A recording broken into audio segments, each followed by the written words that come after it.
Fujianti Utami alias Fuji kembali dipanggil penyidik Polres Metro Jakarta Barat hari ini, Senin tanggal 6 November tahun 2023. Ia dimintai keterangan atas kasus dugaan penipuan dan penggelapan dana yang dilakukan oleh ex-manajer. Sekitar pukul 12.45 waktu Indonesia Barat, Fuji datang menyusul pengacaranya, Sandi Arifin yang sudah tiba lebih dulu ke Polres. Kedatangan Fuji menghadap penyidik Polres Metro Jakarta Barat adalah untuk memberikan keterangan tambahan soal laporannya.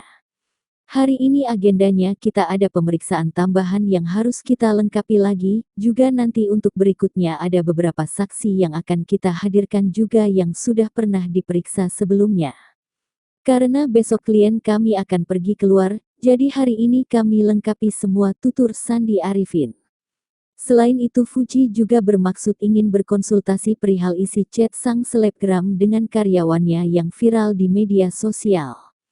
Fuji dan Sandi Arifin bermaksud melaporkan oknum penyebar isi chat tersebut. Tangkapan layar chat bernada kasar itu diunggah oleh akun Instagram @hai_c, Minggu tanggal 5 November tahun 2023. Tak diketahui apa maksud sang mantan karyawan menunggah tangkapan layar tersebut. Total sebanyak 3 gambar tangkapan layar berisi chat diunggah akun tersebut. Pasca heboh soal isi chat yang beredar, Fuji sempat hadir di Polres Metro Jakarta Barat, Senin tanggal 6 November tahun 2023. Selain mengurus soal laporan polisi atas dugaan penggelapan, ia juga berkonsultasi soal beredarnya chat tersebut. Hari ini agendanya kita ada pemeriksaan tambahan yang harus dilengkapi lagi, kata kuasa hukum Fuji, Sandi Arifin dikutip dari YouTube Mantra Room, Senin tanggal 6 November tahun 2023. Jadi hari ini dilengkapi semua bukti tambahan juga bukti keterangan, imbuhnya.